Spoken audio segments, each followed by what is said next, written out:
Hanggang nakasakay kami ng sasakyan ay tulala pa rin ako sa nalaman ko. Buntis? Ako. Ang bilis naman kumalat ang ano niya sa akin. Ngayon ko lang din napansin na hanggang ngayon, hindi ko pa pala nagagamit ang napkin ko na binili ko pa nung 1 buwan. Wala sa isip ko. Wala rin akong nararamdaman sa katawan ko na kakaiba, kundi ang takaw ko lang sa pagkain kahit ano pa yung klase na pagkain. Kaya siguro hindi na magkasya ang mga skirt ko dahil may baby na ako sa aking sinapupunan. May gusto ka bang kainin bago tayo pumunta ng office o uwi na tayo para makapagpahinga ka? Tanong ni Ignacio sa akin habang inaayos ang seatbelt ko. Umiling ako dahil hindi ko rin alam kung ano ang gusto ko sa mga oras na ito. Pupunta pa tayo ng office. O sa kondo na tayo? You need to rest, Mika. Yan ang sabi ng doktor at dapat nakainom ka ng mga gamot na niresita ng doktora. Sa office tayo, Ignacio, may tatapusin lang ako na project nyo na hindi ko pa natapos nung nakaraan. Ayokong tumatambak yon sa ibabaw ng lamesa at sa computer na hindi naka-files, sabi ko sa kanya habang nakatingin ang mga mata sa labas. Mabuti na lang hindi masyadong matraffic ngayon, kaya maaga lang kami nitong makarating sa opisina niya. Hindi ka ba nahihilo? Nasusuka, nilingon ko na siya dahil hindi ko alam kung saan niya nalaman ang mga iyan. Wala pa kami sa ospital ay yan na ang laging tinatanong sa akin. Hindi naman. Teka, paano mo nalaman ang mga ganyan? Lagi mo yang tinatanong sa akin kanina pang umaga paggising ko, tanong ko sa kanya. Kay mommy then of course sa kapatid ko na masungit na si Shemaya na ngayon ay kabuwanan na. Yan ang mga kilanlan kapag buntis ang babae. Dahil sa mga mood swing nila at makonfirm ko yan sa'yo, kaya you know. Matalim ko siyang tiningnan kahit nagmamaneho siya ng sasakyan at tutok ang mga mata sa kalsada. Kung akala mo ay hihingi ako ng sentento sa'yo para sa pagpapalaki ng mga anak ko, ay huwag kang mag-alala dahil hindi mangyayari yun, walang preno kung sabi sa kanya. What the heck, Michaela? Gulat na sabi niya at agad niyang tinabi ang sasakyan sa gilid ng kalsada. What do you mean, Ishay, that? Na hindi ko kayang maging ama sa mga magiging anak natin? For God's sake. Huwag mong ilayo sa akin ang anak ko. Huwag mo na talagang gagawin yun, Mika, dahil saan ka man sa mundo maybe you can hide but you can't escape from me, galit na sabi ni Ignacio. Hindi naman talaga ako magtatago o aalis sa una naming tahanan kung hindi dahil sa inyong dalawa. Kung makapagsalita ka parang hindi ka sangkot sa nakaraan kung bakit ngayon mo lang nakilala si Saul. Galit na sabi ko sa kanya. Bigla niya akong hinarap habang nakakunot ng kanyang noo. What do you mean? Will you please enlighten me? Hindi kita maintindihan, pero imbis na sagutin siya ay napasigaw ako sa gulat dahil may malakas na busina akong narinig. Nagulat ako dahil may malaking truck na dumaan sa aming harapan at medyo malakas pa ang pagpapatakbo ng sasakyan. Gago yun ha. Sa bahay mo na lang ako iuwi. I need to rest doon kina mama. Instead yan ang nasabi ko. Biglang sumakit yata ang ulo ko dahil sa biglaang usapan namin ng lalaking ito. No, I'm sorry. Hindi na ako magtatanong. Sa kondo na lang kita ihatid. Ayoko nag-aaway tayo, Mika, lalo at may baby ka na dinadala ngayon sa sinapupunan mo. Hindi raw maganda iyon dahil mas stress ka lang. Tinitigan ko siya sa kanyang mga mata na ngayon ay nagsusumamo. Matamlay akong tumango at hindi na nakipag-argumento sa kanya gaya ng sinabi niya. Hinayaan ko siya na dalhin ako sa kondo niya ba o sa bahay namin pero dahil malapit lang ang sa kanya, kaya siya na ang nanalo. Kailangan ko lang siguro ngayon ng pahinga dahil sa mga nalalaman ko. Hinaplos ko ang tiyan ko kahit maliit pa lamang ito. Ngayon mas tuonan ko ng pansin ang sarili ko, ayaw ko nang matulad dati na pabaya ang mga kinikilos ko. Kamuntikan nang mawala si Saul dati dahil bigla na lang akong nadulas sa banyo.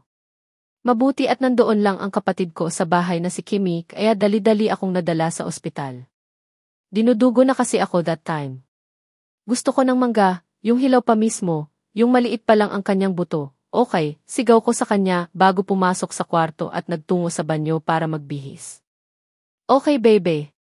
What else do you want to eat? Ikaw? Gusto kong sabihin mabuti na lang hanggang sa isip ko lang isinigaw. Bad move, Mika, bad move. Yan lang wala akong ibang maisip, nitong linggo lang ako natatakam na kumain ng mangga pero dahil sa busy kaya hindi ako nakabili. Wala kasing harvest sa probinsya, kaya hindi na ako nag-atubili pa na bumili sa palengke. Ngayon alam ko na kung bakit pa naihanap ko. Hindi ko na siya hinintay na pumasok sa kwarto o what dahil ngayon ramdam ko ang antok lalo at nakita ko ang kama na walang tao, kaya feeling ko malaya akong makahiga. Hanggang tuluyan na nga akong nakatulog na hindi man lang nakakain ng lunch. Naramdaman ko na lang na may sumusuklay ng buhok ko, kaya minulat ko ang mga mata ko at naabutan si Ignacio na nakadungao sa akin. Hey! Kumain ka muna ng lunch, Mika. Mag-aalas 3 na ng hapon. Ginising na lang kita para malagyan na ng pagkain ang tiyan mo para maging malakas kayo pareho. Dinala ko na sa kwarto ang pagkain mo, saad niya at nilingon ko nga sa mini table sa may sofa ay naroon nga ang pagkain ko at nakikita ko pa na umuusok na sabaw at kanin.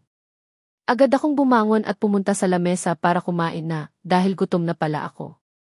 Saka ko pa naalala na nakalimutan ko pala siyang itanong kung kumain na ba o hindi pa. Kumain ka na ba? Nope. What? Bakit hindi mo sinabi? Tanong ko at sa bowl na konti na lang natira. Paano ba naman kasi ang in-order niya ay bulalo kaya nasarapan ako? I'm okay, Mika. Kakain ako mamaya pagkatapos mo, Anya.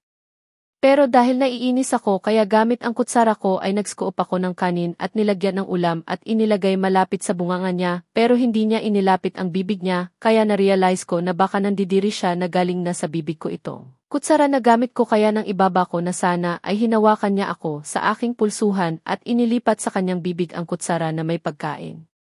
Thank you, akala ko kasi na nagbibiro ka lang, inirapan ko siya bago ipinagpatuloy ang pagkain. Salitan ang pagsubo ko at sa kanya. Ako na lang ang magsusundo ni Sol sa school, dito ka lang sa bahay para makapagpahinga ka pa ng maayos, sabi ni Ignacio. Agad akong umiling dahil hindi ko gusto ang idea niya na kung saan nakasanayan na namin na sunduin si Sol na nasa grade 3 na. Ang bilis talaga ng usad ng panahon, hindi ko man lang namamalaya na malapit na akong magkaroon ng binata. Pagkatapos nating sabihin sa mga magulang natin ang tungkol kay baby ay ihahanda na natin ang araw ng kasal nating dalawa babe. Kasal?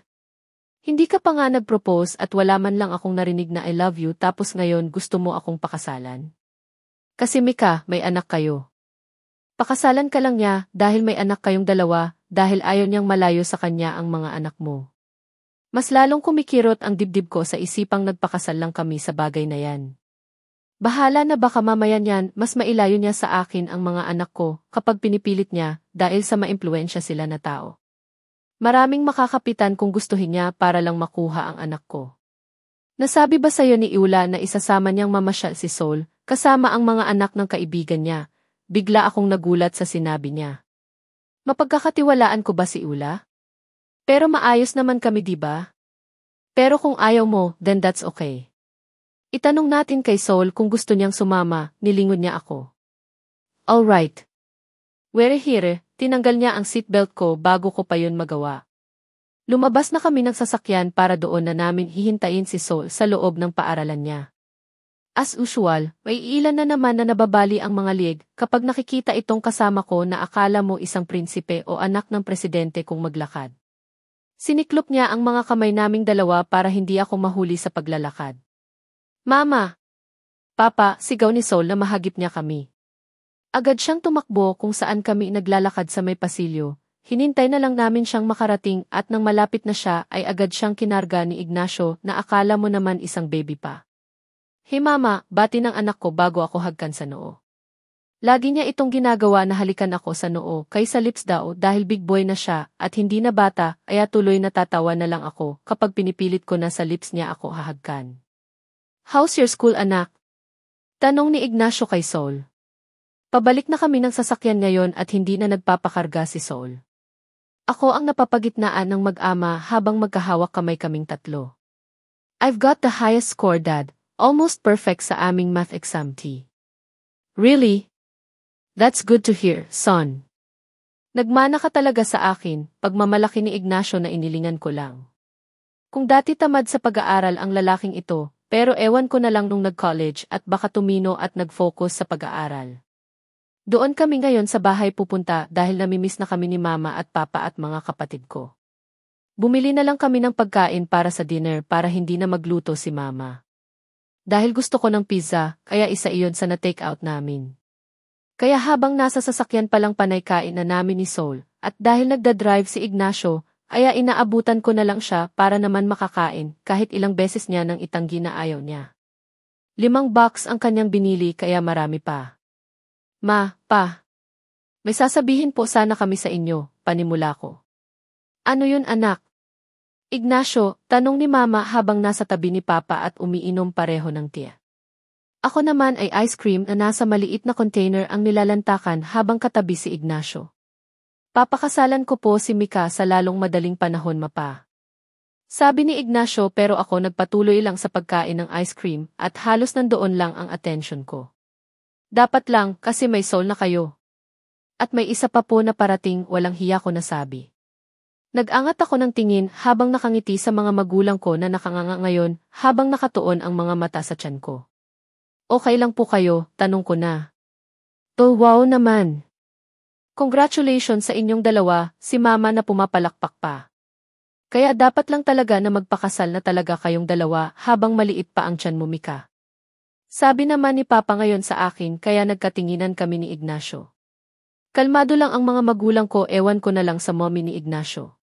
Sa bahay na rin natulog si Ignacio. May sariling kwarto ang mga kambal kaya si Sol ayaw tumabi sa amin dahil doon siya matutulog sa kwarto ni Kevil. Hindi na kami umangal na dinala na ni Sol ang mga unan niya papunta sa Tito Kevil niya na kwarto.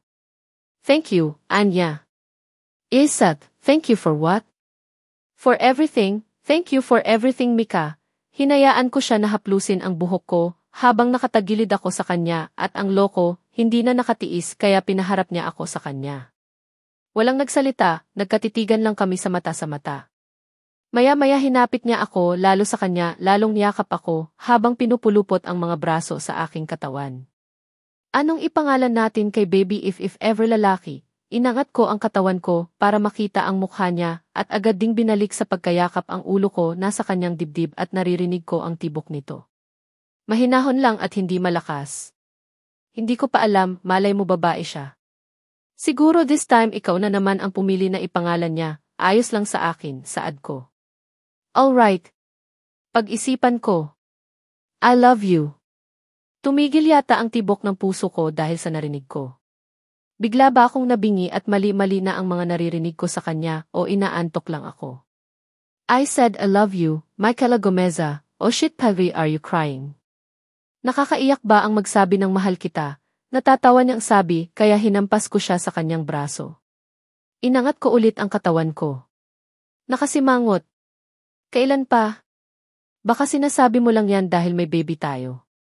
Naiinis ako dahil alam mo talagang nag-enjoy siyang makita niya akong nakasimangot.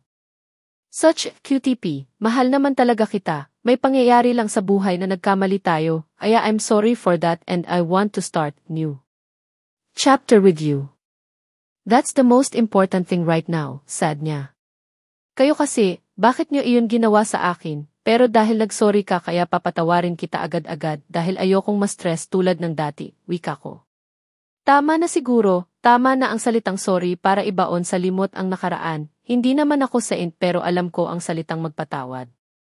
Ayoko ko lang patagalin dahil kung hahantong lang kami sa away at alam ko na babalik ako sa dati na may trauma at depression, gusto kong alagaan ang anak ko na walang pinoproblema. Kayo, pero bago niya padagdagan ay sinakop ko na ng halik ang mga labi niya. Namiss ko siya. Namiss ko ang crush ko dati, ang una ko sa lahat, ang tatay ng anak ko at magiging anak namin. Namiss ko ang pangalang Ignacio John Baltimore. We're talking, but Jinvai's soon-to-be wife needs something for the body, ha? Nagsalita ang ilang araw nang pinipigilan ang sarili, ani ko sa mahinang boses habang nakangiti sa kanya. I won't deny it, sabi ko na sayo diba, nagsusungit ka man o ngumingiti sa akin ay sayo lang ito tumatayo, kinurot ko siya ng mahina sa kanang braso dahil sa sinabi niya. Namumula yata ako lalo kapag sinasabi niya na sa akin lang ang ano niya. Yigisi. Lower your voice baka may makarinig sa ating dalawa, bulong niya habang hinahalikan ako sa iba't ibang parte ng aking mga mukha pero bago pa niya mahubad ang pantulog ko na damit ay may kumatok sa pintuan namin. Shit, mura niya. Alam kong si Sol na naman ito. Pagkatapos naming mag-ayos ng damit ay sinenyasan ko na siya na buksan ang pinto.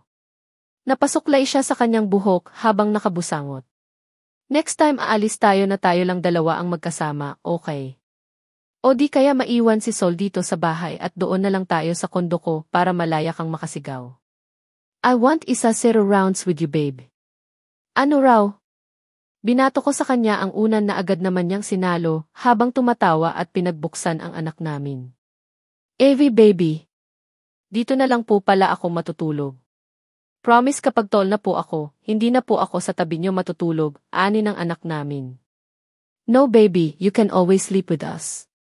Wala namang problema yun sa amin, right mama? Tinaasan ko siya ng kilay habang umakyat na si Sol para tumabi sa amin sa pagtulog. Okay lang sa'yo yun?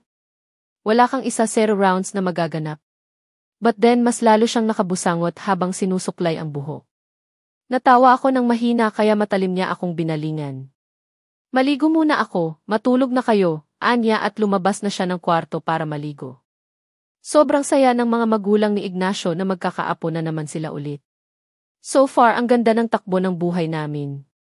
Minsan kapag busy ako o si Ignacio ay pinapasyal ni Ula si Sol, kasama ang mga kaibigan din niya na may mga anak na nagusto naman ni Sol dahil nakakilala siya ng bagong kaibigan.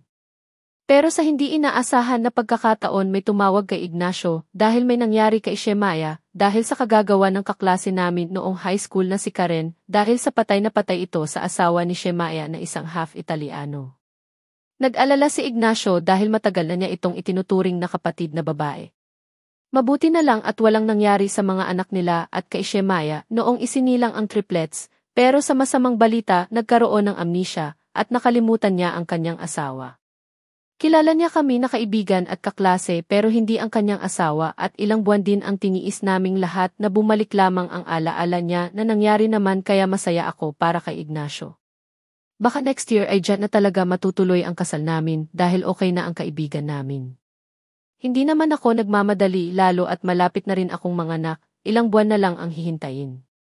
Pwede nga naming gawing flower girl kung babae ang nasa sinapupunan ko. Pero sa isang kasiyahan hindi talaga mawawala ang masamang balita. Nasa opisina ako ni Ignacio at may ginagawa. Wala siya ngayon dito dahil nasa Maynila sila ni Ula para tingnan ang project nila na inumpisahan ng gawin. Uwi din siya mamayang gabi. Kaya napigilan ko ang selos ko dahil sa minuto ay nag-update siya sa akin kung ano na ang ginagawa niya na may kasama pang photos. Kaya napangiti na lang ako next month uwi si Tuko, galing daw ito ng Paris dahil may mission, hindi ko alam kung ano ang tinutukoy niya kaya marami akong katanungan sa kaibigan ko na yun. Inabot ko ang cellphone ko sa ibabaw ng table dahil may tumawag, ang teacher ni Sol. Sinagot ko ito at nilagay sa aking tenga para marinig ko. Hello po, napatawag po kayo. Bungad ko sa kanya. Miss E. Gomeza. Ani sa kabilang linya na parang takot at nanginginig na boses kaya nakakunot ang noo ko. Bakit po? Medyo kinakabahan, bigla ko na lang naramdaman. Miss si Sol miss. Bakit po? Ano ang nangyari sa anak ko? May sakit ulit. Sunod-sunod na tanong ko. Agad kong pinulot ang bag ko at nagmamadaling lumabas ng opisina at dumiretso sa elevator para makababa na ng lobby dahil nandun naghihintay ang driver namin. Ma'am, may kumidnap po sa anak nyo. May mga armadong lalaki na may dala na malalaking armas ang bumaba sa sasakyan dito sa paaralan at nang nakita si Sol ay agad nila itong ipinasok sa van. Pagbukas ng elevator ay para akong estatwa na hindi na nakakilos, hindi pa ako nakahakbang ay bigla na lang nagdilim ang paningin ko at nawalan ng malay. Ang sakit ng ulo ko nang idilat ang mga mata ko. Agad akong bumangon galing sa pagkahiga dahil may naalala. Sa amoy pa lang ng kwarto alam ko na kung nasaan ako. Bumukas ang pinto at nakita ko ang mga magulang ko na nag-alala, ngayon lang siguro nalaman kaya ngayon lang nakarating. Mika anak, tawag ni mama sa akin at niyakap ako pagkalapit niya. Sa pagyakap niya palang bumuhos ang lahat ng emosyon ko. Umiyak agad ako. Ma si Sol makailangan kong iligtas ang anak ko mama. May kumidnap sa anak ko baka. Baka hindi siya pinapakain. Baka nauuhaw ang anak ko mama, tulong ma, papa ang anak ko, hagulhol ko sa kanila habang hinahaplos ni papa ang likuran ko. Anak huminahon ka anak. Ani ni Papa na mas lalong nagpahikbi sa akin. Late na namin nabalitaan anak, huwag kang mag-alala, hinahanap na siya ng mga kapulisan. Humingi na rin kami ng tulong kay Mayor para sa agarang pagligtas ni Sol. Tumulong na rin ang prinsipal nung nalaman ang balita, sabi ni Mama. Bababa na sana ako ng kama na agad akong pinigilan ni Mama. Bawal pa anak, kumalma ka muna. Dumudugo ka raw, sabi ng nurse nung dinala ka dito sa ospital. Mas lalo akong nanginig at hinaplos ang anak ko sa tiyan. Ma, agad niya akong pinakalma sa pamamagitan ng paghaplos sa buhok ko. Walang nangyaring masama kay Baby Mika, malakas ang kapit ng bata pero suggestion ng doktor na huwag ka munang kumilos, hintayin natin ang doktor mo ha. Pag-aalo ni Mama sa akin. Pero Mama, si Sol kailangan niya ako. Halos hindi ko na maklaro ang mama ko dahil sa hilam ng luha sa mga mata ko. Lumabas si Papa para yata ipaalam sa doktor na gising na ako. Maging okay rin ang lahat anak, huminahon ka muna baka mapano pa kayong dalawa ni Baby. Pinaghahanap na ngayon ang apo ko. Kaya please anak, huminahon ka, ani ni Mama na umiiyak din si Ignacio. Nakarating na ba Mama? Hindi namin makontak si Ignacio Mika. Out of coverage din ang mga magulang niya, nasa ibang bansa ngayon, kaya ipinaalam na lang namin sa mga katulong nila. Dahil sa sinabi ni Mama kaya inabot ko ang bag ko na nasa tabi lang ng kama ko. Hindi ko alam kung sino ang nagdala sa akin dito, kaya magpapasalamat ako sa kanya pagkatapos ng lahat na ito. Kinuha ko ang cellphone ko at tinawagan si Ignacio at gaya ng sabi ni Mama ay hindi ko makontak si Ignacio. Ignacio please. Ang anak natin, pakiusap ko, umaasa na tumunog man lang ang cellphone niya. Pero wala pa rin. Tiningnan ko ito pero on naman at alam ko na maiload pa ako. Tinawagan ko ulit pero instead na may sumagot. May nag-pop up sa messenger ko na isang mensahe. Kaya agad ko itong pinuntahan sa messenger ko pero may nahagip ako na videos na kanina pa yata naka-upload dahil sa oras na nakalagay. Nasa likuran ko pa rin si Mama at hinahaplos ang likuran ko para kumalma ako. Bumalik si Papa na kasama ang nurse. Habang chine-check ako ng nurse ay binuksan ko naman ang video sa hindi ko pa alam kung kanino galing. Pero namilog na lang ang mga mata ko at walang tigil ang mga luha ko na parang gripo sa kakaagos habang nanonood kung sino ang nasa video. No, hindi maari ito. Si Ignacio ay nasa kama at si Iula ay nasa ibabaw nito at naghahalikan sila habang nakatingin si Iula sa kamera at pareho na silang nakahubot-hubad. No, sigaw ko habang walang awa kong sinasakal ang cellphone ko. No, Mama, Papa, si Ignacio niloko nila ako. Iyak ko sa kanila at mas lalo akong niyakap ni Mama.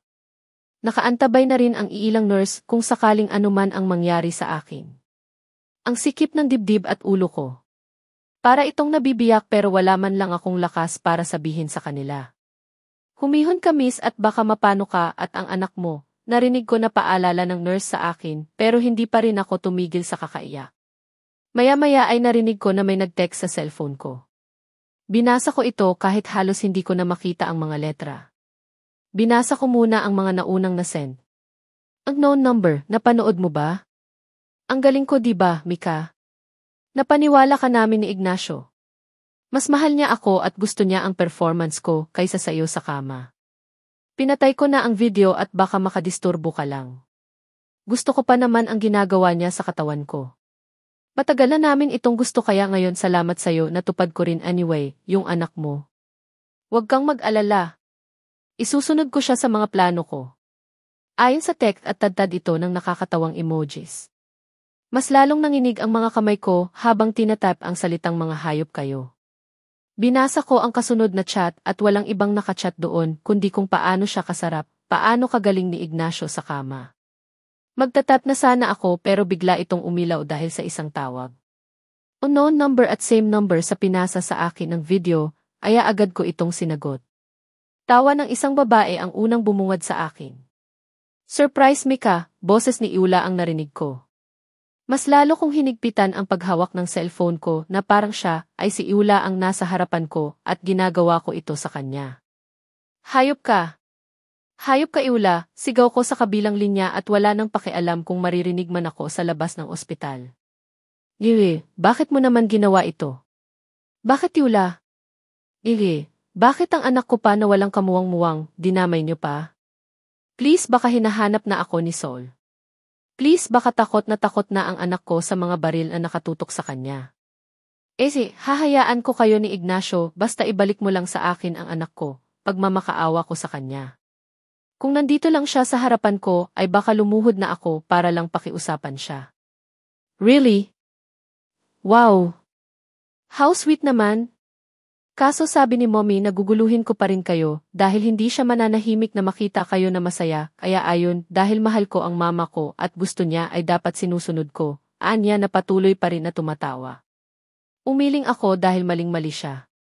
Bakit hanggang ngayon ay hindi ka pa rin nagbabago, Ula? Bakit? Pero hindi mo kailangan mangdamay ng ibang tao, Ula. Ibalik mo sa akin ang anak ko, sigaw ko sa kanya, bahala na kung mabingi siya sa kakasigaw ko. Anak! Kumalma ka. Ang baby mo please. Sabi ni Mama. May pumasok na pulis kanina at si Papa na ang kumausap sa labas at ngayon nakabalik na sa loob ang ama ko, kasama ang pulis at nakikinig sa pinag-usapan namin ni Ula. Nasa gilid ng kama katabi ko lang ang mga kapatid ko na umiiyak na ngayon. Huwag kang mag-alala Mika, kakausapin ko si Ignacio. Yun kung gusto niya bang ibalik sa piling mo ang anak Maam nakatakas ang bihag, sabi ng lalaki. Ano, galit na sabi ni Ula at agad na patay ang tawag. Sinubukan kong is-dial ang numero pero pinatay agad-agad. Mas lalo akong naiiyak at gusto nang makaalis sa kwarto na ito para ako na ang maghahanap sa anak ko. Pero may dextrose ang kaliwa kong braso at sobrang tamlay ko ngayon na halos wala na akong lakas habang wala pa sa piling ko ang anak ko. Sobrang sweet niya pa sa akin kanina. Siya ang nagtimpla ng coffee ko at naglagay ng pagkain sa plato ko para yon ang kakainin ko ng breakfast. At habang hinatid ko siya sa paaralan niya ay panay I love you niya sa akin. Hindi ko talaga matatanggap kung may masamang nangyari sa anak ko. Ma'am, sir may nakuha na po kami na impormasyon at positive na yung tumawag sa inyo ang kumuha sa anak niyo po. Sa ngayon patuloy na naghahanap ang mga tauhan ko at sa tulong na rin ng mayor. Nakatrace na po ang mga gifi, kung saan dumaan ang mga sasakyan na ginamit ng suspect ay walang keys. Kaya nahihirapan kami pero we're doing our best na masolve sa lalong madaling panahon ang kaso. Ani ng pulis at mas lalo kaming naiyak. For sure hinahanap na ako ni Sol. For sure takot na ang anak ko lalo at alam niya kung ano ang ibig sabihin ng baril at para saan ito. Matalino ang anak ko. Paano kung pumiglas ang anak ko sa takot at mabaril siya? Paano kung biglang ikinalabit ang baril ng mga armadong lalaki at matamaan si Sol? Kausap ko sa sarili ko. Niyakap ako ng mga kapatid ko. Kung makapagsalita lamang sila ng maayos, alam kong marami silang gustong sabihin. Inabutan ako ng tubig ni Mama at agad ko naman itong kinuha sa nanginginig na mga kamay. Masama ba akong tao? Hindi ko alam kung kanino ko tinatanong, basta lang lumalabas sa dila ko. Gusto ko lang naman maging masaya. Wala akong kasalanan pero bakit ginaganito ako ng kapalaran? Gusto ko lang naman ng masayang pamilya pero bakit nangyari pa sa akin ito? Hindi ko kasalanan kung bakit nagkagustuhan sina Mama at Papa habang may ibang nasasaktan. Wala. Wala akong kasalanan pero bakit ako pa? Bakit kailangan na maranasan ko pa ito? I want my baby back. Siya ang mundo ko. Silang dalawa na nasa sinapupunan ko pero bakit? Kung may mangyari sa anak ko, hindi ko kailanman mapapatawad ang sarili ko. No. Si Papa.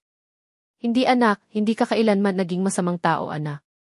Mabuti kang anak, kapatid at ina sa mga anak mo. Mabuti kang tao anak. Ang buti-buti ng puso mo, mas lalo akong naiyak sa sinabi ni Mama.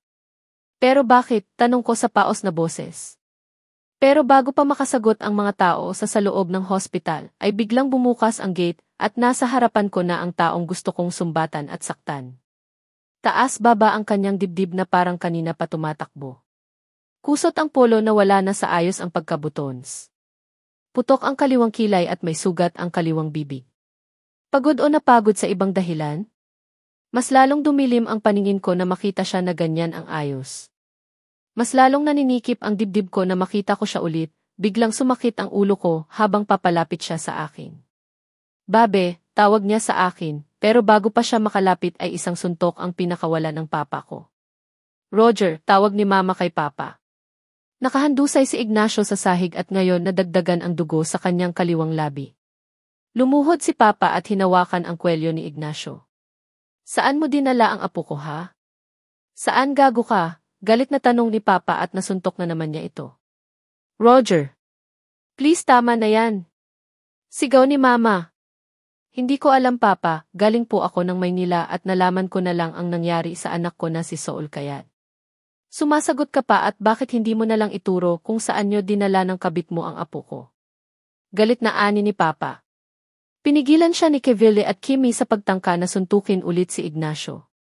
Tama na yan Roger, hayaan na muna natin ang mga bata na mag-usap sa isa't isa para magkaalaman na. Bigyan natin sila ng panahon baka sakali lang masabi ng batang ito kung saan nila dinala ang apo nating si Saul. Tara na muna sa labas ng kwarto, okay? Pagmamakaawa ni Mama kay Papa na ngayon mas matalim ang tingin kay Ignacio. Pinagkatiwalaan ko sa'yo ang anak ko. Kung hindi mo man siya mabigyan ng halaga, ibalik mo lang sila na kumpleto sa akin dahil ako ang magmamahal sa kanila ng lubos at hindi ipaparanas na masaktan sila gaya ng ginagawa mo. Ibinigay ko siya na buo sa'yo pero sana man lang wag mo siyang ibalik sa akin na wasak na ang puso dahil sa walang kwentang tao na kagaya mo, ani ni Papa at nagkanya-kanya na sila ng labas. Nahagip ng paningin ko si Tuko pero pinigilan ito ni Mama na pumasok at isinirado ang pinto. Kami na lang dalawa ang naiwan sa kwarto ng ito. Nagmamakaawa siyang tiningnan ako. Baby, I'm sorry na ngayon lang ako nakarating, saad niya habang umuubo. Pinahid niya ng palad ang dugo na nasa bibig niya at mahinang tumayo. Nang makalapit na siya sa harapan ko, ay gusto man niyang hawakan ang mga braso ko, pero isang malakas na sampal ang ginawad ko sa kanya. Hindi pa ako nakontento, sinampal ko naman ang kaliwang pisngi niya, kaya biglang tumabingi ang ulo niya. Saan niyo dinala ang anak ko, hayop ka? Saan niyo dinala si Saul ha? Sagot. Sagot. Please ang anak ko. Walang humpay ko na galit habang pinagpapalo ko siya sa kanyang dibdib. Baby. Hindi ko alam, ani niya sa napapaos na boses. Sinungaling, sigaw ko sa harapan niya. Totoo babe, may nangyari lang sa Maynila at late ko nang nalaman kaya agad akong pumunta dito dahil baka mapan, sinampal ko ulit siya sa pisngi niya para matauhan siya. Gusto ko lang naman na sabihin niya na kung saan ang anak ko dahil baka sa mga oras na iyon ay gutom na ang anak ko. Umiiyak habang hinahanap ako. Sinungaling! Sinungaling ka, patuloy pa rin ako sa kakahampas sa dibdib niya at hindi man lang niya ako pinigilan. Hinawakan ko ang kwelyo niya at biglang lumuhod sa kanya. No Mika, what are you doing? Lumuhod din siya at pilit na pinapakalma ako. Please! Ibalik niyo lang sa akin ang anak ko, hindi ko kayo guguluhin ni Ula, pangako. Ibalik niyo lang talaga siya sa akin. Ignacio please ang baby ko, ani ko, nagmamakaawa sa kanya. Basa na ang buong mukha ko ng luha. Mas tanggap ko siguro na pagmamay-ari siya ng iba, kaysa wala sa tabi ang anak ko na si Saul. Bakit? Bakit lagi mo naman itong ginagawa sa akin ha? Akala ko ba okay na tayo? Kinalimutan ko na ang ginawa mo sa akin dati pero bakit ngayon hindi ka pa rin tumitigil, kayong dalawa ni Ula na guluhin ang pagkatao ko? Ha? Tapos idinamay niyo pa ang baby Saul ko. Ang mundo ko. Really?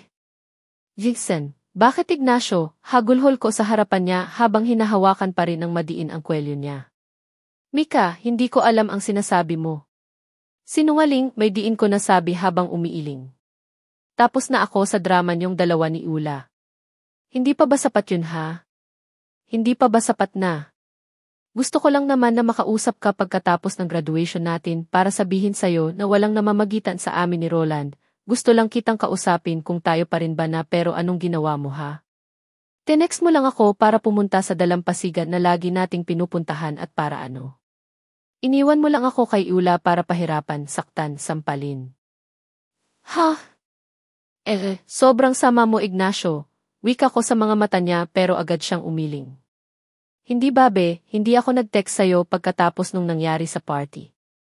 Sinungaling, putol ko agad sa iba pa niyang sasabihin at nasampal na naman siya sa pisngi pero hindi naman sobrang malakas.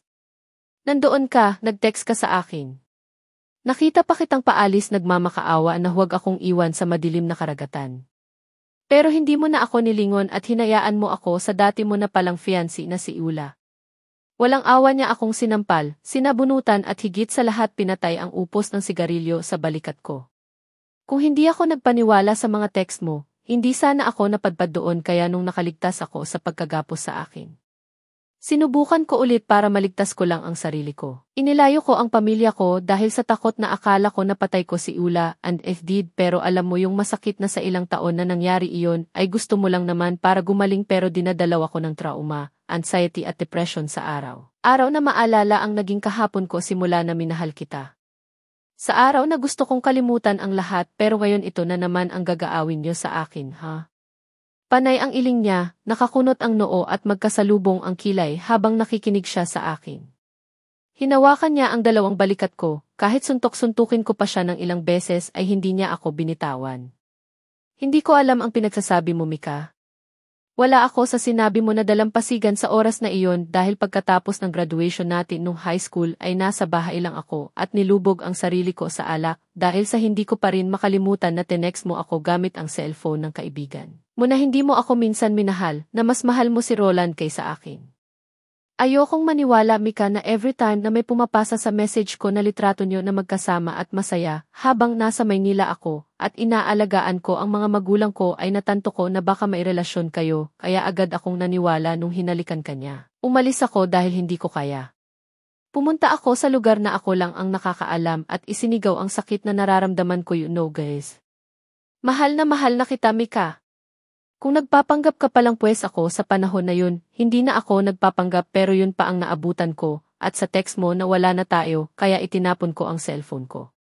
Pagkatapos ng graduation at pagkalasing ng buong araw na iyon, kinabukasan, gusto na kitang puntahan sa inyo para humingi ng tawad at second chance na iwan mo si Roland at ako na lang ulit ang gustuhin mo pero wala na kayo sa bahay nyo. Gusto kitang hanapin pero may nangyari rin sa nanay ni Shemaya. Kaya wala na akong lakas para hanapin ka dahil natanto ko na hindi mo talaga ako minahal, hindi, Mika. Kaya kung ano man yung binibentang mo sa akin na kagagawa ni Ula, ay hindi ko kayang gawin yun sa'yo, mahabang linyahan niya. Mas lalong kumirot ang puso ko dahil hindi ko alam kung totoo ba ang sinasabi niya o nagpapanggap lang. Hinarap ko siya mata sa mata.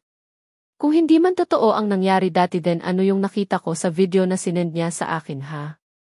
Bakit nasa ibabaw si Ula sa'yo habang may ginagawa kayo ng kababalaghan? You cheated on me, sigaw ko. No. Did not. For sure walang nangyari sa amin. Someone's drugged me. Habang nasa party kami na dinaluhan namin for celebration. Hindi ko namalayan na ang kasunod na drink na inabot sa akin ay maihalong kakaiba. Believe me or not, walang nangyari sa amin ni Ula, Mika. Hindi ko kayang gawin yun sa'yo, saad niya.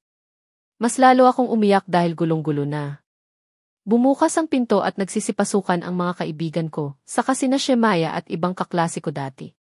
Tumayo ako ng maayos para batiin sila. O enbeg, Mika, dinudugo ka, sigaw ni Yana. Dahil sa sinabi niya kaya yumuko ako para makita iyon pero bigla na namang dumilim ang paningin ko at unti-unting nawalan ako ng malay. Sigaw ni Ignacio ang huling narinig ko. Kakain ka na ba? Nagdala ng ulam si Bethy, ani ni Claire sa akin. May dinala rin kami ng fruits ni Cloud, Mika. Gusto mo, sabi naman ni Shemaya habang hinahaplos ang buhok ko. Nasa kwarto sina Mama, Marie, Yana, Shemaya, Claire at Bethy na galing pa mismo ng Samar at pumunta lang dito sa Negros para mapuntahan ako. Hindi ako umimik, tulala habang nakatingin sa kisami, dahil pakiramdam ko kapag binuksan ko ang bibig ko ay iyak lamang ako sa harapan nila. Ayokong makita nila ako na kawawang-kawawa, hindi ako ito. Malakas ako, matapang ako, matatag ako pero ngayon nawala pa rin sa piling ko ang anak ko, para akong baliw sa kakaisip kung ano na ang nangyayari sa kanya sa mga oras na ito. Wala pa ring balita, ang bagal naman ng sistema nila. Wala si Papa at Tuko dahil nasa presinto. Yun ang narinig ko sa usapan nila kanina. Pero ang isang to nandito lang sa loob ng kwarto at walang ginagawa kundi palagi lang nakatutok sa cellphone niya. Maayos naman daw ang kalagayan ko at ang baby sa sinapupunan ko. Kailangan kong maging malakas para sa dalawa kong anak. Kung ako ang kailangan ni Ula, dapat ako ang haharap sa kanya. Kinapa ko ang cellphone ko sa gilid ko na alam ko dito ko lang yun nilagay. Chenarge ba nung nalobat? What is it, Mika? Tanong ni Ray. Nasaan ang cellphone ko? Sabi ko sa malamig ko na boses. Wala akong intensyon kung kanino ako malamig. Here, nasa harap ko na ang cellphone at tiningnan ko yun na inabot ng panglalaking kamay at alam ko na kung sino. Hindi ko siya tinapunan ng tingin. Agad ko yung hinablot sa kamay niya, tatalikod na sana siya na nagsalita ako. Lumayas ka, bigla siyang lumingon pero hindi ako nakatingin sa kanya. Umalis ka sa paningin ko. Ayaw kitang makita kahit kailan, malamig na wika ko. Anak, tawag ni mama sa akin. Bumaling ako kay mama na lumapit ito sa akin. Bakit ma? Nawawala si Sol pero saan siya ngayon? Hindi ako lumpo para bantayan pa. Kaya ko ang sarili ko, inubos ko lang ang dextrose na nakakabit sa akin, pero siya bakit pa siya nandyan? Kung hindi naman pala niya kayan hanapin ang anak pues ako ang hahanap sa kanya, o baka naman alam niya talaga kung nasaan si Sol at ayaw niya lang sabihin sa atin, hinihingal ko na sumbat. Bumubuo na naman ang luha ko sa mata at huli na para ma-realize ko ang sinasabi ko. Hindi ko alam kung bakit ito ang lumabas sa bibig ko, sinisisi ko siya na kung hindi pa siya ulit dumating sa buhay ko, ay hindi sana ito nangyari kay Sol.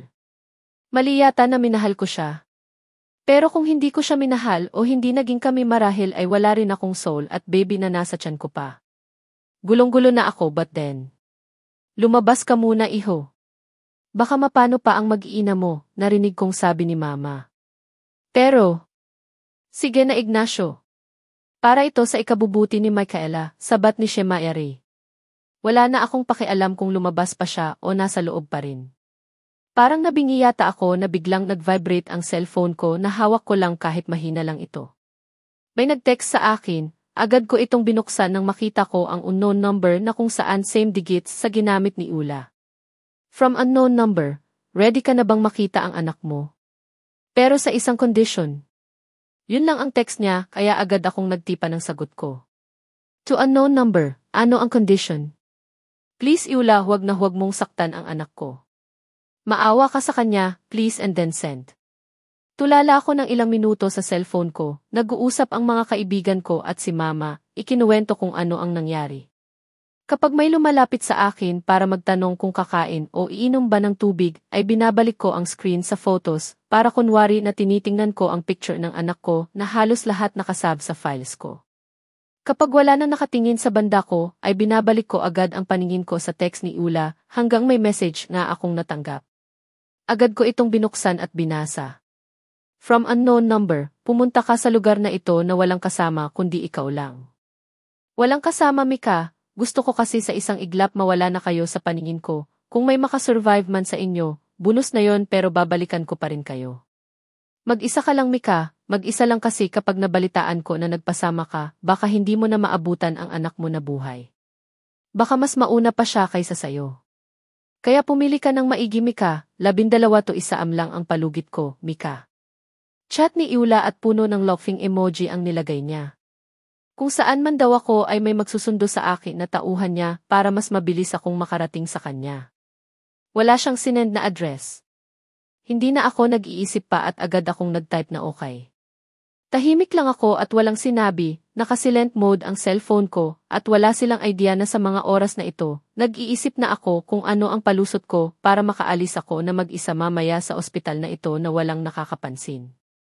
Nanggagalaiti pa ako sa galit ng may senend siya sa akin na larawan na kung saan nasa kwarto ang anak ko at nakapiring ang mga mata at tinakpan ng tela ang bibig. Mabuti at hindi itinali ang anak ko sa kamay o baka tinanggal lang muna ang pagkatali pero ibabalik din agad. Tama ba ako? Awang-awa ako sa sitwasyon ng baby ko. Gustuhin ko man na ipakita sa kanila ang text namin ni Ula sa akin, ay hindi ko ginawa dahil ayokong makatunog si Ula at masaktan niya lang ang anak ko. Kung naghahanap nga ang ibang kapulisan, o sino pa yung inutusan nila di sana nasa kanila na ang anak ko. Pero wala pa rin hanggang ngayon. 6:00 na ng gabi at umuwi na muna ang mga kaibigan ko dahil hinahanap na ang iba ng kanilang mga anak ang iba ay uwi dahil hindi pwede ang maramihan na bisita sa isang pasyente, lalo na sa ganitong oras, kaya natuwa ako na kami na lang ni Mama ang nasa kwarto. Umuwi muna ang mga kapatid ko at babalik na lang sila bukas. Absent sila ng ilang araw sa school kaya naawa ako sa kanila na dahil lang sa nangyaring ito. Wala pa rin sina Papa at Tuko. Wala rin si Ignacio, nagsisi na agad ako kung bakit ko siya pinaalis. Kumain ka na anak habang mainit pa ang sabaw ng bulalo. Gusto mo ito, di ba? Tumango ako, dahil sa sinabi ni Mama, kailangan kong magpalakas para sa pagkikita naming ng panganay ko. Ninisyan ko si Mama habang inilapit sa akin ang tray na may pagkain. Pinapakiramdaman ko ang sarili ko at wala na akong iniinda na sakit. Parang alam yata ni Baby na sasagipin namin ang kuya niya, kaya nagpalakas din siya sa tiyan ko. Maya-maya ang tingin ko sa oras na nasa cellphone ko, kailangan nasa baba na ako ng 11:45. Nakita na ang sasakyan na ginamit ng mga suspects para makuha si Sol, pero dumaan sila sa lugar na walang kihis, kaya nung nakita ang sasakyan wala ng tao, pero may nakita sila na bag ni Sol.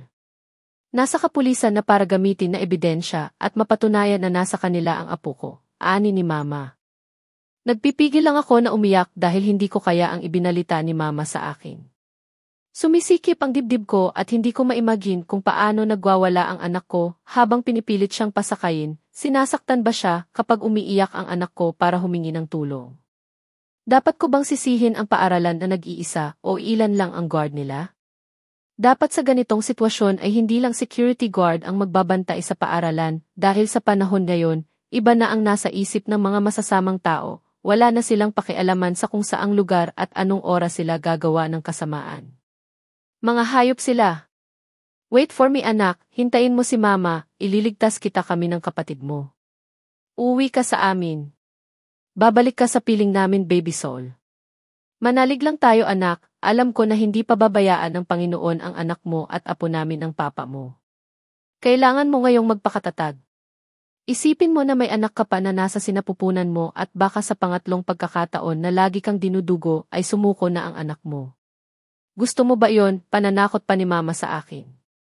Agad kong hinawakan ang tiyan ko habang umiiling. Ayoko pong mawala sila sa akin, Mama. Mawala lang ako, wag lang ang mga anak ko. Hindi ko yata kaya, hindi ko talaga kaya, sabi ko habang walang sawang lumalabas na ang mga luha ko. Hindi ko mapigilan ang sarili na isipin na wala na sila sa akin. Mababaliw ako. 11 na at mahimbing nang natutulog si Mama, dahil siguro sa ilang araw nang nagbabantay sa akin, hindi niya ako iniwan. Sila naman ni Papa at Tuko ay babalik na raw dito sa ospital at may kinuha lang na gamit sa bahay. Sila ni Kimi at Keville ay nasa bahay na matutulog dahil may pasok pa sila bukas at may exam, baka hapon na sila dadaan dito. Bumangon ako sa kama na hindi gumagawa ng ingay. Natanggal na ang dextrose sa akin kaninang umaga pa at kung kaya ko na raw ay pwede na akong iwi sa bahay. Nasa sofa natulog si Mama at humihilik. Hindi naman siguro siya magigising kapag binuksan ko ang pinto, di ba? Sana isipin na lang ni Mama na nurse ang pumasok para i-check ako. Kinuha ko ang makapal na jacket na nasa puting silya nakapatong. Alam ko na kay Ignacio ito. Hindi man lang niya binalikan para maisuot, baka malamig sa labas. Sinabi ko na lumabas siya at ayaw ko siyang makita pero ano ang ginawa niya? Sinunod naman niya. Uto-uto rin eh. Sana maayos lang siya ngayon, kung totoo man ang sinasabi niya ay doon pa lang ay kaya ko na siyang kausapin. Pero sa ngayon, bahala siya dahil malaki na siya. Dahan-dahan kong binuksan ang pinto para hindi makagawa ng ingay at hindi magising si Mama. Sinilip ko muna sa labas at baka may nagbabantay at mabuti na lang at wala.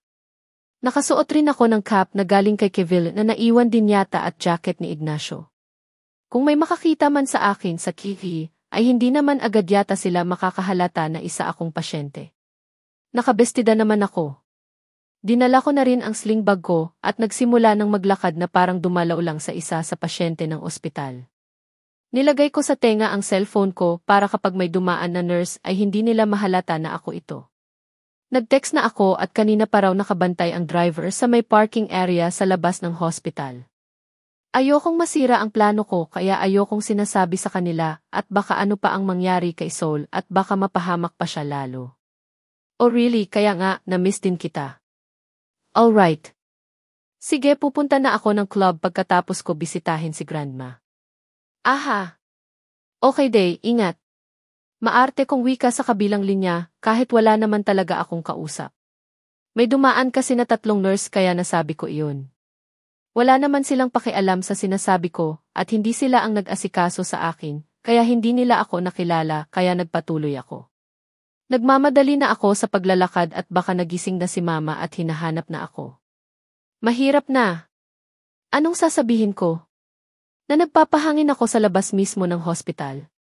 Sa huling tawag ko sa driver ay mayroon agad na nagpailaw na sasakyan sa hindi kalayuan. Nagdala ako ng alcohol spray na nasa maliit na lagayan para kung may gagawin silang masama sa akin ay alam ko na ang gagawin ko. Pagkarating nila sa harapan ko ay agad nilang binuksan ang pintuan ng kanilang sira na pick-up. Luma na ito at hindi ko alam kung aabot kami nito sa paroroonan. Sana lang. Siguraduhin niyo lang na makakarating ako sa anak ko ha, ang pangit ng sasakyan niyo, galit ko na sabi. Mumisi ang isa na nasa gilid ko lang. Tatlo kasi sila na mga lalaki na alam mo na ilang araw nang walang ligo. Pinipigilan ko ang sarili ko na masuka kahit ramdam na ramdam ko na ito sa aking lalamunan. Huwag kang mag-alala, buhay ka pa rin pagdating, ngising aso niya. Hindi ikaw ang pinaparinggan ko, ang driver kaya wag na wag kang sasabat dyan, ani ko. Walang pakialam kung magagalit sila at kung ano pa ang gagawin nila sa akin. Aba! Ang tabil pala ng bunganga nitong babae na to ah. Ganyan talaga pare, basta buntis, halakhak ng isa pa, katabi ng driver. Ay kaya pala na parang tigre kung makaasta pare, nagtatawanan ulit sila kaya matalim ko lang silang tinitingnan. Hanggang natahimik na sila at patuloy pa rin sa pagmamaneho ang driver na hindi ko na inalam o pinakinggan kung ano ang mga pangalan nila. Nagsisisi ako kung bakit nakatulog ako sa sasakyan. Hindi ko tuloy alam kung saang lugar nila ako dinala. Naramdaman ko lang na may tumatapik sa balikat ko kaya nagising ako. Akala ko hindi ka pa magigising, bumaba ka na dyan at maglakad ka na lang sa abandonadong building, ani ng lalaki. Ano? Bakit ayaw niyo na lang akong dalhin kung nasaan ang anak ko? Baka mamaya hindi pala dito itinago ang anak ko, malilintikan kayo sa akin, tanong ko sa kanila.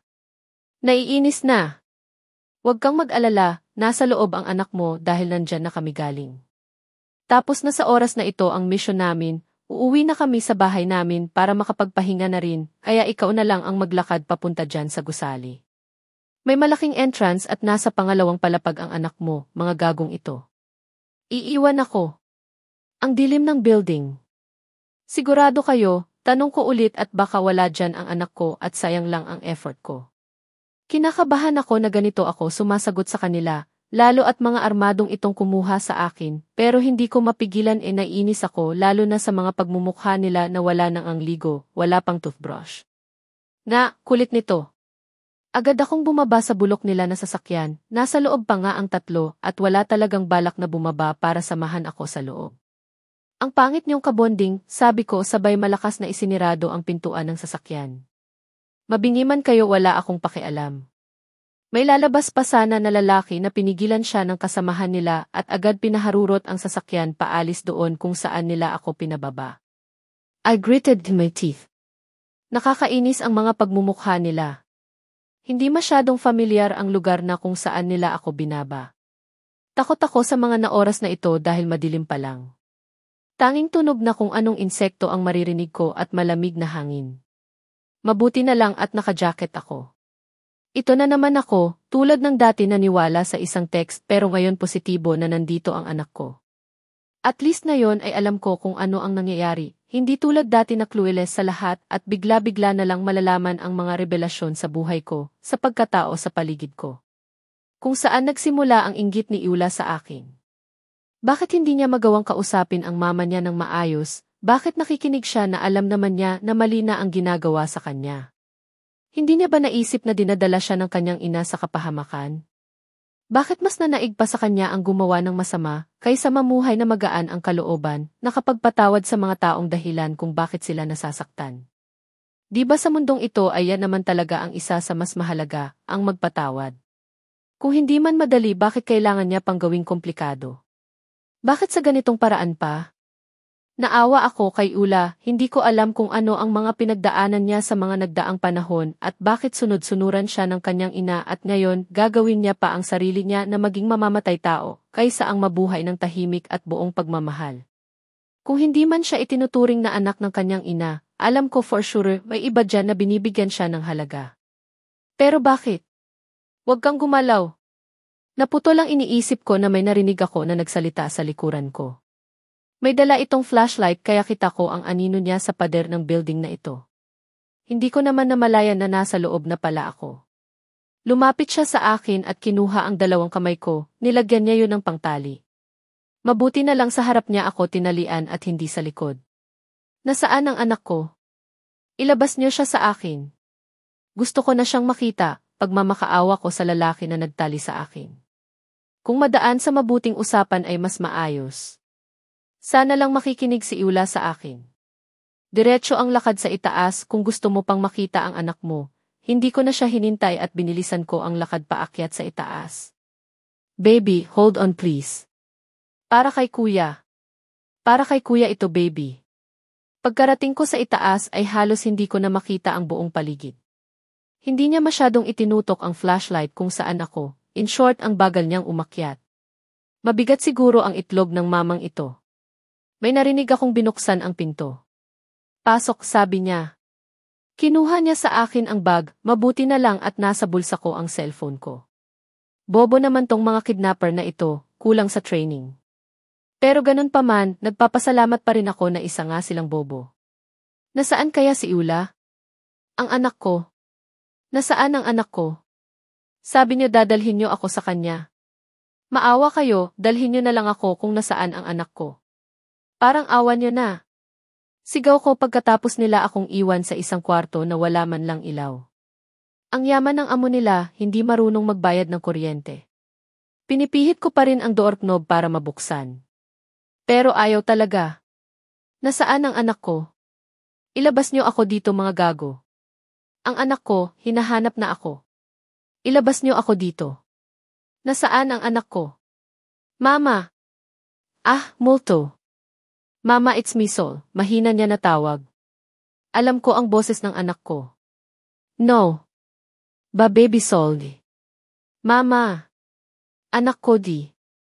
Save me, Mama. Mama, ikaw po ba yan? Mahinang tanong ng anak ko sa akin. Anak. Anak ko nandito na si Mama anak. Ano ang ginawa nila sa'yo ha, anak? Sinaktan ka ba nila? Saan ang masakit sa'yo? Saan baby? Sunod-sunod na tanong ko sa kanya. Binuksan ko ang flashlight sa aking cellphone at nakita ko ang anak ko na nasa gilid at nakayuko. May nakalatag na maliit na kumot doon. Meron din upuan at plato at plastik na baso. Agad ko siyang nilapitan at sinuri pero wala naman akong nakitang pasa sa katawan niya o hindi ko lang makita ngayon lalo at madilim pa. Mama, natatakot po ako. May mga kumuha po sa akin na mga lalaki. Ang sabi lang nila na huwag lang akong pumiglas at sumigaw para hindi nila ako patayin mama. Kaya sa sobrang takot ko, hindi po ako gumagawa ng ingay mama. Hindi rin po ako umiiyak at hindi rin po ako sumisigaw dahil may mga baril po sila na dala mama, sumbong ni Sol sa akin. Niyakap ko siya ng mahigpit, sobrang higpit. Gusto kong maramdaman niya na nandito nga ako sa kanyang tabi at gusto ko siyang maramdaman na talagang hindi ito isang panaginip at nasa aking harapan ang anak ko at kayakap sa mga oras na ito. Sobrang namimiss ko na itong panganay namin. Nandito na si Mama anak, ililigtas kita dito ha? Nandito na si Mama. Pinakain ka ba nila? May dala sana akong pagkain sa'yo kaso nasa bag ko. Lang niya yung pangit na mamang yun kinuha ang bag ko anak na may pagkain mo sana. Sabi ko sa anak ko habang tinatapik ang balikat niya. Pinapakain naman po ako mama, may nagbigay po sa akin na isang friend ko po. Kunot noo ko siyang tiningnan kahit hindi naman niya nakikita ang mukha ko kasi itinutok ko ang flashlight malapit sa mukha niya. Nakidnap ka na anak, friend pa ang tawag mo sa kidnapper mo, ang bait mo naman yata. Mabait po siya mama, kinakantahan niya nga ako para makatulog tapos marami pa kaming kinikwento sa isa't isa. Tapos binigyan niya ako ng tinapay at tubig. May binili rin siya kanina na lugaw kaya kaming dalawa po ang kumain. Mabait po siya mama, ipakilala ko siya sa inyo bukas po, anya. Mumiti na lang ako at tumango dahil baka totoo nga. Okay anak, wala bang masakit talaga sa'yo? Baka meron anak, magsabi ka lang. Hindi ba umaatake ang asthma mo, Jithen? Paulit-ulit kong tanong sa kanya. Meron kasi siyang asthma at lagi niyang dala ang ginagamit niya kapag aalis siya ng bahay, pero dahil naiwan yung bag niya sa sasakyan na nakita ng mga pulis ay alam ko na wala siyang dala ngayon. Hindi ko rin nadala yung extra niya na inhaler dahil naiwan sa bahay. Nakalimutan kong ipadala sa mga kapatid ko para sana maidala ko ngayon. Hindi naman po mama, okay naman po ako kanina. Medyo natatakot lang po lalo po nung dumating si Tita Ula. Anong ginawa niya sa'yo anak? Sinaktan ka ba niya? Nanggagalaiti ko na tanong sa anak ko. Sumisikip ang dibdib ko sa isipang maayos sila nitong nakaraan at isinama pa ang anak ko, tapos ngayon ito pa ang ginagawa niya. Kinukuha niya lang ang loob ng anak ko para sa kagustuhan niyang gumanti sa pamilya ko, pati ang anak ko na walang kamuwang-muwang ay idinamay niya pa. Hindi niya po ako sinaktan mama, sinabi niya lang na malapit na raw po tayong kunin ni Lord, anya. Naiiyak ako dahil sa murang edad ni Saul ay naranasan ito ng anak ko. Umayos ako ng upo dahil nangangawit na ako sa kakaluhod. Pinahiga ko si Saul at ang kanyang ulo ay nasa mga hita ko nakapatong pagkatapos kong ipasuot sa kanya ang jacket na dala ko. Tinawagan ko si Ignacio kanina pero out of coverage, kaya tatawagan ko ulit sa mga oras na ito, pero yun na lang ang paghinto ko sa pagtipa ng numero at itinago ang cellphone ko sa likod. Naka-silent mode naman ito at hindi ako sure kung napindot ko ba ang call dahil biglang umilaw sa paligid at bumukas ang pinto at pumasok si Ula. Naka-high heels ang bruha at maliit na black dress ang suot. May kasama pa siyang 3 mabibigat ang mga itlog na tauhan. There you go, nandito ka na pala. Welcome back, Micaela, tumatawang sabi ni Ula. Mas lalong namumula ang galit ko sa kanya, kahit kaunti nito ay awa dahil sa ginawa niyang ito sa anak ko. Mas lalo kong inilapit at isiniksik si Saul sa aking katawan na ngayon ay nakaupo na sa sahig at nanginginig ang mga kamay. Ignacio, please, help us. Ano bang kailangan mo, Ula? Sinira mo na ang buhay ko matagal na at akala ko ba kalimutan na lang natin ang nakaraan at mag-umpisa tayong muli. Bakit ka naman naging ganito? Ganyan ka ba nainggit sa akin na hindi ginagamit ang kagandahan mo para gumawa ng mani? Isang malakas na sampal ang natikman ko galing sa kanya. Kung wala lang si Saul ngayon ay talagang tatayo ako at inudnud ko siya sa sahig. Bad ka po, Tita Ula. I thought you were a nice person po but now I hate you for hurting Dive Mama. Iyak na sigaw ni Saul sa kanya. Pinigilan ko siya na tumayo dahil baka ano pa ang kayang gawin ni Ula sa kanya. Stay lang anak, okay lang ako, okay lang si Mama, Yidsen. Just behave baby at baka ano pa ang kayang gawin niya sa atin ha. Mahina kong bulong sa anak ko na alam ko na nakikinig lang si Ula sa amin. Nilagay ni Saul ang kanyang kanang kamay para idampi ng mahina sa kung saan idinapat ni Ula ang kanyang palad sa pisngi ko. Umiiyak siya kaya bilang mama ay ayokong umiyak din sa tabi niya at baka ito pa ang dahilan na may gagawin pa na hindi ko magugustuhan itong si Ula. So drama anyway, hinihintay ko lang naman ang pera na matransfer sa bank account ko, and then pwede ko na kayong patayin na 2 at isusunod ko pa ang mga magulang at kapatid mo and then kung makikialam pa si Ignacio. Siya at ang pamilya na rin niya ang isusunod ko, right? Ang ganda ng plano ko diba, Gomeza? Sakit niyo sa mata kaya dapat lang na mawala kayo sa paningin ko. Sa negosyo ko. Sa lahat-lahat, walang prenong sabi ni Ula. Marami pa siyang sinasabi pero nakafocus ang utak ko sa pangalan ni Ignacio na isasama niya sa mga plano at papatayin niya rin. Bakit? Dahil mas pinili kami ni Ignacio o dahil tama ang mga sinasabi niya sa akin nung nakaraan na wala siyang kaalam-alam sa mga nangyayari dati at ngayon tungkol kay Ula? Oh no din ba baby? Kayo na ang bahala sa mag-ina na yan, sila ang bitag at kapag hindi pa nila sinunod ang plano natin. Alam niyo na, bantahi Ula. Nagtaas baba ang dibdib ko dahil hindi ko na alam kung ako ang gagawin ko. Nagkamali ba ako? Paano kung may nagmanman na kina Ignacio at sa pamilya ko? Baka huli na ako at may gagawin na silang masama sa kanila. Lord God, wag naman po niyong pababayaan ang mga mahal ko sa buhay. Yes ma'am, sagot ng mga lalaki. Lumabas si Iula na tawang-tawa habang naninigarilyo. Agad kong tinabunan ang ilong ng anak ko at baka malanghap niya ang sigarilyo. May isang tao na naiwan sa loob at umupo sa bakanting upuan na naroon at yung 2 daw ay magmanman sa labas kung saan kami. Matulog ka muna anak, ako na ang bahala sa'yo. Pangako ni mama na makakauwi ka na bukas ng umaga, Jihen. Stay strong lang anak, kaya natin to, makakaalis tayo dito na buhay, pangako ko sa kanya. Tumango ang anak ko at bumalik sa paghiga. Kukunin ko sana ang cellphone ko para ma-text si Ignacio, kaso nga lang nakatingin ang lalaki sa gawin namin habang nakatutok ang flashlight. Hihintayin ko na lang na makatulog siya bago ko i-text ang mahal ko. Madaling araw na at malapit ng mag-alas 5 ng umaga, wala na akong gana pang matulog, nakatulog ang anak ko sa maihita ko habang nakapatong ang kanyang ulo, nangangawit na rin ako pero tiniis ko para sa anak ko. Malapit na rin akong malobat at hanggang ngayon, hindi ko pa matitext si Ignacio o sina mama dahil bantay sarado ang lalaking ito. May kausap siya sa cellphone niya kanina pero nakatutok ang tingin niya sa amin. Nakatulog yata ito ng buong maghapon kaya dilat na dilat pa rin hanggang ngayon. May narinig ako na kaluskos sa labas at naging alerto naman ang lalaki. Lumabas siya para itanong kung ano ang ingay na yun. Pero ganun na lang ang pagkagulat ko na nakahandusay na ang tao sa sahig. Bigla kong nyugyog ang anak ko para magising. Puntahan mo ang mag-iina mo, ako na ang bahala sa labas at marami pa sila sa kabilang kwarto o sa ibang sulok ng gusali. Huwag kayong gumawa ng ingay at baka makatunog ang target namin. Parating na ang mga kasamahan ko, kung may pagkakataon na umalis kayo ay gawin nyo na, narinig kong may nag-uusap sa mailabas ng pintuan, nakabukas ito ng bahagya, kaya narinig ko ang usapan ng boses lalaki. Thanks Jay, I owe you a lot, napalingon na ako ng maigi sa pintuan, familiar na boses ang narinig ko. Maya-maya ay unti itong bumukas at dahil nakabukas na ang flashlight ng cellphone ko, ay naaninag sa hindi kalayuan ang imahe ng bagong pumasok na lalaki. Sa tindig at pangangatawan niya pa lang ay alam ko na kung sino ang nagmamay-ari ng figura na nagmamadaling lumapit sa amin. Hindi ko na kayang pigilan pa ang mga luha ko na kusa ng nagbabagsakan. Inhi, baby. Sol you, anak. Nautal niya na tawag sa amin. Ignacio.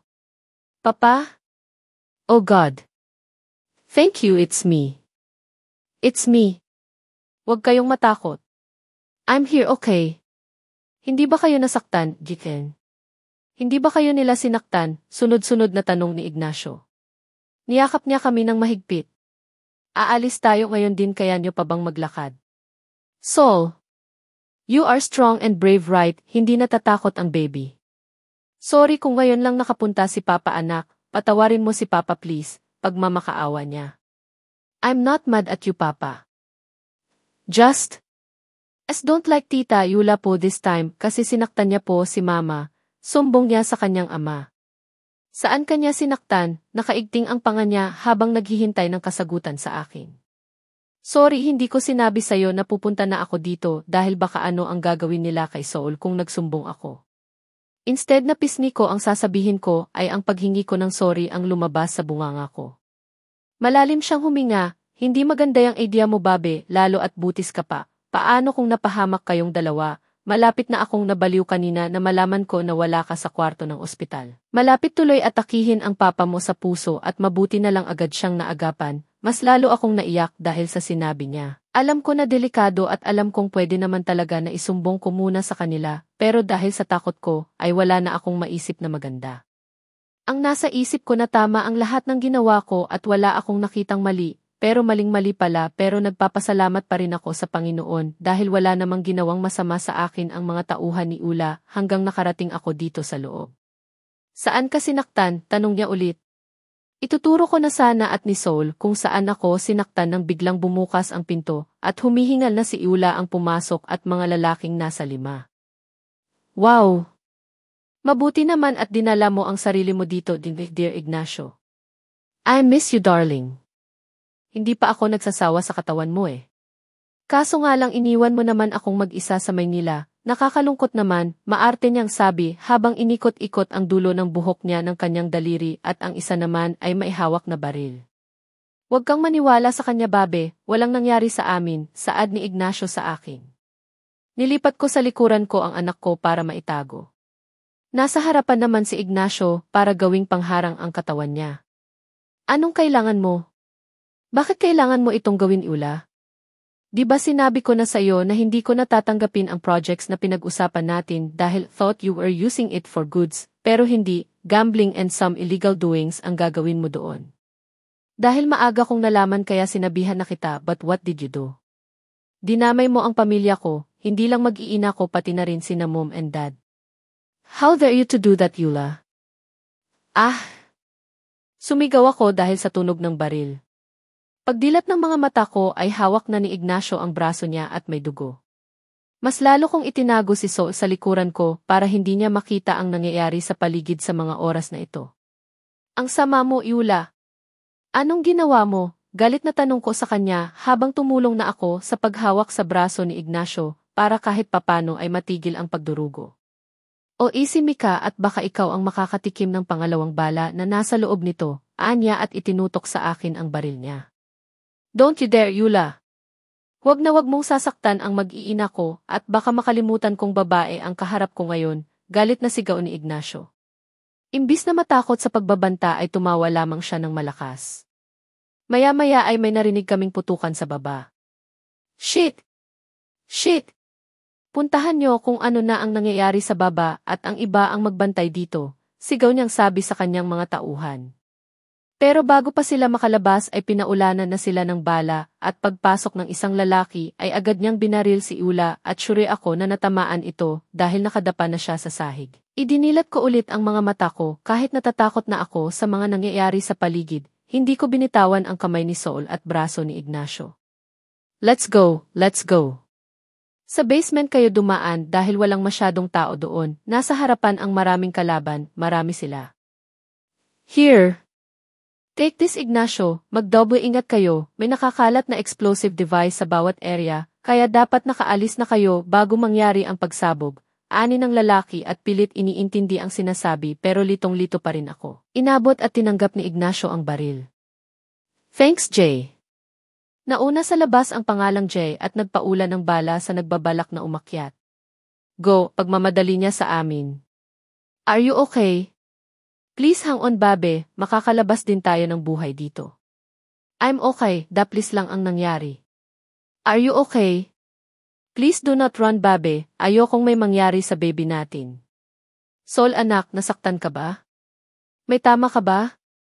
Sabihin mo agad sa amin anak, okay, concern niya sa amin. Nakarating na kami ng basement at hinahanap na lang namin kung nasaan ang entrance.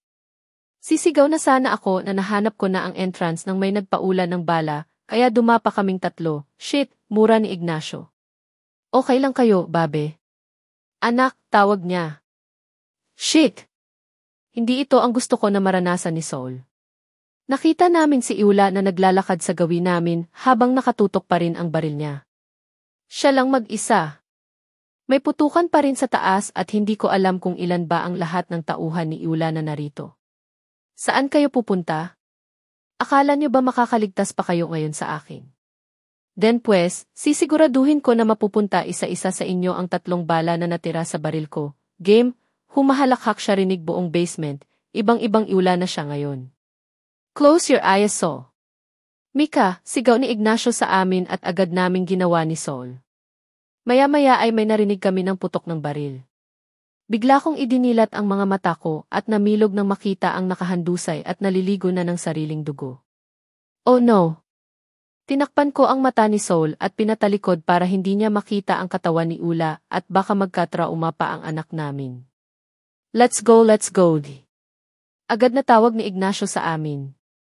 Hinawakan ko siya sa kanyang braso dahil sa may tama siya at hindi niya kayang maglakad dahil sa sakit. Hawak ko naman si Sol sa kamay at hindi ko siya binitawan. Diretso ang lakad anak, sa may entrance tayo. Yang nababasa mo sa may dulo, okay, wika ko sa kanya. Okay mama papa kaya mo yan papa, thanks anak. Fuck. Shit, pagmumura ni Ignacio. Tatampalin ko na sana siya sa bibig niya dahil naririnig siya ng anak namin na bigla siyang tumigil sa paglalakad at pilit na inaalis ang mga kamay ko sa braso niya. Go, ani niya. Ha? Really? Malapit na tayo Ignacio, tumigil kami at tiningnan ko siya sa kanyang mga mata. May masakit pa ba sa'yo? May sugat ka ba sa paa? Tanong ko dahil hindi niya ginalaw ang kanang paa niya. Upo na sana ako para masilip pero. I said go Mika. Sol take your mama, you're a big boy now. Come and help your mama, go. Pagkalabas nyo, pumunta agad kayo sa hospital para magpatingin. Habilin niya at ako naman itong litong-lito sa mga sinasabi niya. Bakit? Hindi mo na ba kayang maglakad? Tutulungan ka namin. Let's go babe, mahinahon kong sabi sa kanya. Iniiwasan na hindi ko siya masigawan dahil sa kinikilos niya. Patay na si Iula at wala ka nang babalikan sa loob. Kaya let's go Ignacio. Pag mamakaawa ko, babalikan niya ba si Iula at siya ang pipiliin niya?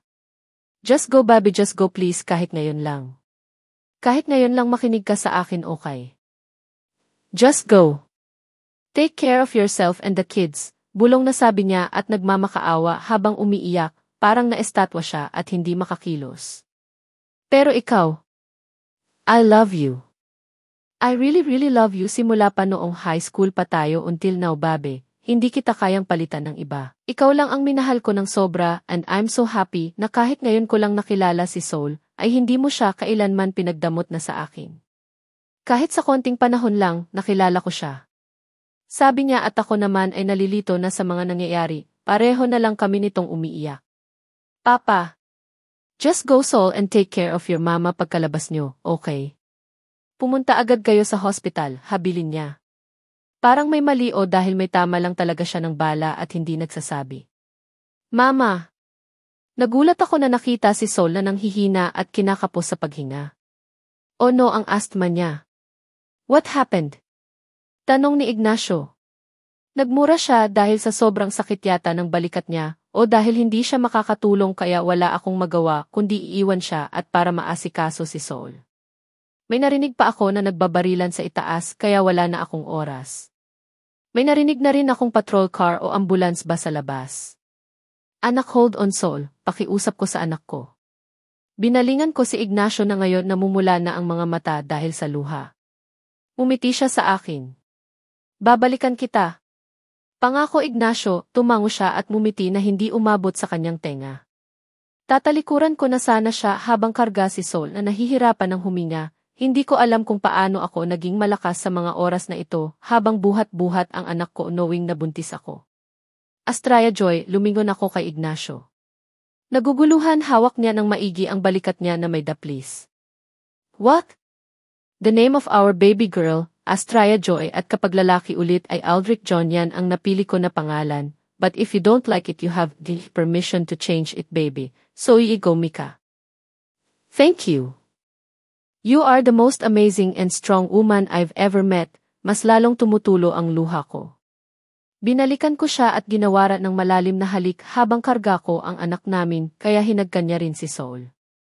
Stay buddy, you will be okay, ani niya at hindi man lang sinubukan na ialis ang kanang paa niya at nakatapak pa rin ang sapatos na suot sa itim na bagay habang may nakapulupot na wire na pahaba. Babalik ako, okay? Wait for me, pangako ko ulit sa kanya. Pero ngumiti lang siya sa akin at umiling.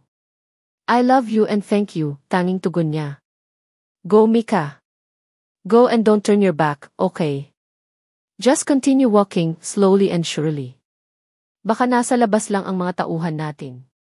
Take care of yourself and the kids. I love you. Panay sabi niya kahit namamaos na siya, kaya nagmamadali na akong makarating sa entrance para makalabas at maigamot si Soul. Pagkalabas ko ay may nakatutok na baril sa akin, put your hands up, may sumigaw na pulis sa akin. Binilatan ko ang sumigaw kahit hindi naman ako sigurado kung saan banda. Blee! Bulag ka ba, matalim kong tingin. Ang bagal niya dumating, daig pa ang pagong sa inyo. Yan sana ang sasabihin ko na biglang tumakbo si Yana sa akin. Mika! Oh my God! Medic! Sigaw niya. Agad may lumapit sa amin at inaasikaso si Soul. Nasa labas din ang mga kaibigan namin at kinukumusta nila ako. Lahat na ba nakalabas? In 5 seconds sasabog na ang bomba sa loob ng building, sigaw na kung sino. Bigla akong naniga sa kinaroroonan ko dahil may naalala. Kaya ba? O no, sabi ko habang umiiling. Agad akong tumayo. Ikaw na ang bahala sa anak ko, may babalikan lang ako. Pagkasabi ko ay agad akong tumalikod kay Yana. Pero sa pagtalikod ko paharap kung saan ako nang galing kanina ay saka naman sumabog ng malakas ang building. Ignacio!